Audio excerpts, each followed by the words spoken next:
ప్రభుత్వం నుంచి TTD board member అలాగే పోలీస్ కానీ ఒక్కొక్కళ్ళు వెళ్ళి ఈ రోజున వారు ఎవరైతే చనిపోయారో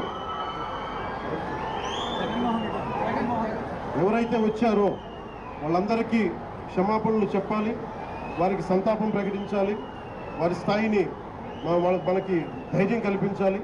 అలాగే చనిపోయిన వాళ్ళకి మనకి ఎక్స్గ్రేషియాతో పాటు అది ముఖ్యమంత్రి గారు మాట్లాడతారు. అది అలాగే జరిగిపోయిన వాళ్ళకి క్షతగాత్రులు అయినందుకు వాళ్ళకి ఎక్స్గ్రేషియా కానీ ఇవన్నీ ప్రకటిస్తాం. వీటన్నిటికంటే కూడా లోపల నుంచి జరగాల్సింది ఒక ప్రక్షాళన అయితే జరగాలి.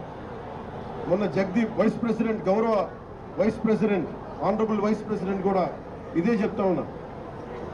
టీటీడీ బోర్డు మనకి విఐపి ఫోకస్ నుంచి కామన్ మెన్ ఫోకస్కి వెళ్ళాలి.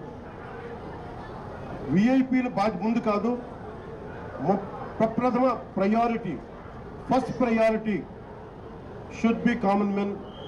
సామాన్య భక్తులు వాళ్ళు ప్రయారిటీ కావాలి టీటీడీకి. ఈఓ గారికి కానీ అడిషనల్ ఈఓ గారికి కానీ నేను మీకు ప్రత్యేకించి తెలియజేస్తున్నా, విఐపి ఫోకస్ నుంచి సామాన్యంగా వచ్చే భక్తులు ఫోకస్ అవ్వాలి. ఇది మటుకు కరెక్ట్ చేయాలి. ఎందుకంటే 9 గంటలు 12 గంటలు 8 గంటలు ఇది తప్పు.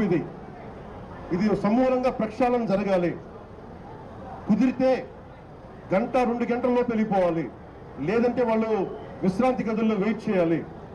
ఇది టీటీడీ బోర్డు పాలక మండలిలో కూడా నాకు తెలిసిన సభ్యులు అందరికీ తెలియజేశారు. కానీ దాని మీద ఎందుకు యాక్షన్ తీసుకోలేదు, ఎందుకు క్యూ పద్ధతిని పాటించలేదు, వీటన్నిటినీ కూడా మనకి ఎంక్వైరీ జరుగుతూ ఉంది.